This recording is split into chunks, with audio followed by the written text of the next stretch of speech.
धर्म गुरुओं का सियासी प्रेम खासा चर्चा में। प्रदेश में 4 संत इस बार भाजपा की टिकट पर चुनाव जीतकर विधानसभा पहुंचे तो कई महात्मा अब भी कतार में हैं। आखिर लोगों को धर्म और अध्यात्म की सीख देने वाले संत कैसे सियासी सफलता की सीढ़ी चढ़ रहे हैं, देखिए इस पर एक खास रिपोर्ट।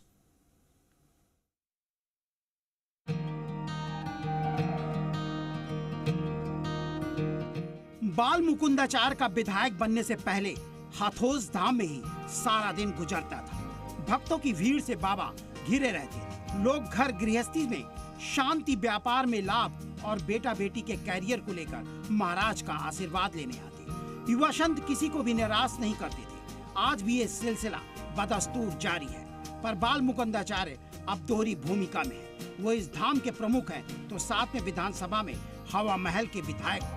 पहले उनका काम सिर्फ आशीर्वाद देने भर से चल जाता था, अब उनको जनता के काम भी कराने पड़ते हैं। बाल मुकुंदाचार का दावा है कि सनातन संस्कृति की रक्षा का मकसद उन्हें राजनीति में खींचना है। देखिए, ये हम सबका लोकतांत्रिक भाव से देखें तो सबका अपना अधिकार है। और रही बात राजनीति की, राजनीति में शुद्धता, पवित्रता और धर्म अनुरूप राजनीति होनी चाहिए।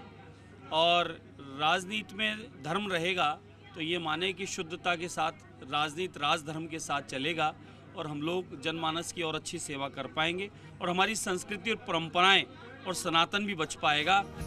बाबा बालकनाथ पहले सांसद थे और अब तिजारा से भाजपा के विधायक। बाबा का रोहतक में मस्तनाथ मठ है। इस मठ में लाखों श्रद्धालु जुड़े। बाबा का मठ कॉलेजों से लेकर विश्वविद्यालयों तक का संचालन करता है।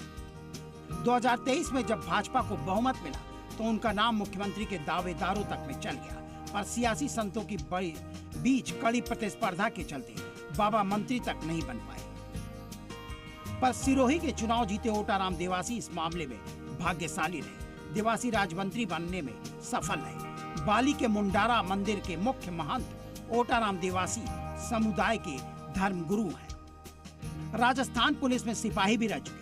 भैरव सिंह शेखावत उन्हें राजनीति में लेकर आए, फिर वसुंधरा राजे ने उन्हें आगे बढ़ाया। आज उनकी गिनती सीएम भजनलाल शर्मा के चहेते मंत्रियों में शुमार होती है। पोखरण से चुनाव जीते प्रतापपुरी तारा पीठ के प्रमुख हैं। विधायक बनने से पहले महाराज ने पीठ में ही खूब धूड़ा रमाया। अब सियासी सफलता के बाद विधानसभा में भी जमकर बोलते हैं। बस दावा यही करते हैं, जन कल्याण के लिए राजनीति का सफर शुरू किया है। जब विश्व का भटका हुआ मानव यदि कुछ चाहता है, अपनी जिज्ञासा तृप्ति की और शांति चाहता है, आध्यात्मिक उन्नति चाहता है, निश्चय ही भारत के पास आना पड़ेगा।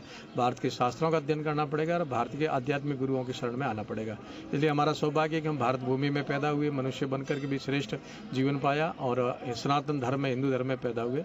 इस गुरु परंपरा का बहुत बड़ा महात्म्य है जिसका हम सब लोग निर्वहन करते हैं। संतों की सियासत में बढ़ती दिलचस्पी कोई नई नहीं, पर बीजेपी ने संतों के जरिए धर्म प्रेमी समाज पर अपनी पकड़ को और मजबूत बनाने की कोशिश की है। बीजेपी को फायदा इसलिए भी मिलता है क्योंकि किसी संत को कहीं से भी चुनाव लड़ाया जा सकता है। संत के मैदान में आते ही जाति, क्षेत्र और समाज के मुद्दे गौड़ हो जाते हैं। जितना बड़ा मठ और पीठ होगी, उस संत के जीतने की संभावना भी उतनी ही ज्यादा होगी। पर समाज को धर्म, अध्यात्म और नेकी की राह पर चलने की सीख देने वाले संत जब नेता का चोला पहनते हैं तो फिर कई तरह के सवाल भी खड़े होते हैं। आखिर समाज को दिशा कौन देगा? ये बात सही है। और हमारे यहाँ एक ऐसे साधु हैं जो अब दुनिया में नहीं है, राम सुखदास जी महाराज।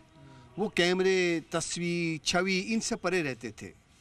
वो बहुत मर्यादा का पालन करते थे। वो हमारे सामने एक उदाहरण है। अगर आप इसमें रमते हो दुनियादारी के खेल में, तो जो भटक रहे लोग हैं, हमारी जो सांसारिक लोग हैं, वो इस मार्ग से कहीं और जा रहे हैं, उनको कौन निर्देश देगा, उनका कौन उनको गाइड करेगा? तो ऐसा करना नहीं चाहिए। बाबाओं को भारत का धर्म प्रेमी समाज अपना कष्टहर्ता मानता है। उनके आशीर्वाद को अपने जीवन की सफलता का सूत्र मानता है। धर्म चाहे राजनीति में आए हो या फिर राजनीति धर्म में, बस सवाल यही है कि सनातन संस्कृति में भारत के जनमानस की आस्था ने धर्म गुरुओं के लिए राजनीति में जगह बनाने का रास्ता आसान कर दिया है।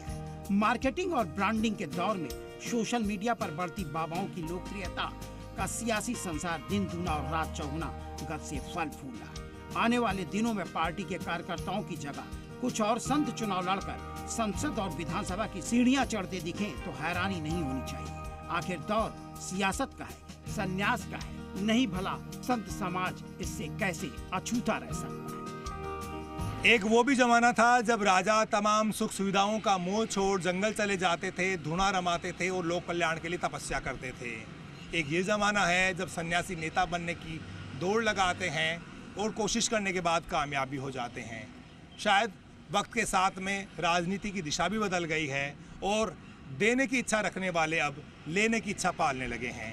ऐसे में उस समाज का क्या जो बाबाओं में अपना भविष्य खोज रहा है।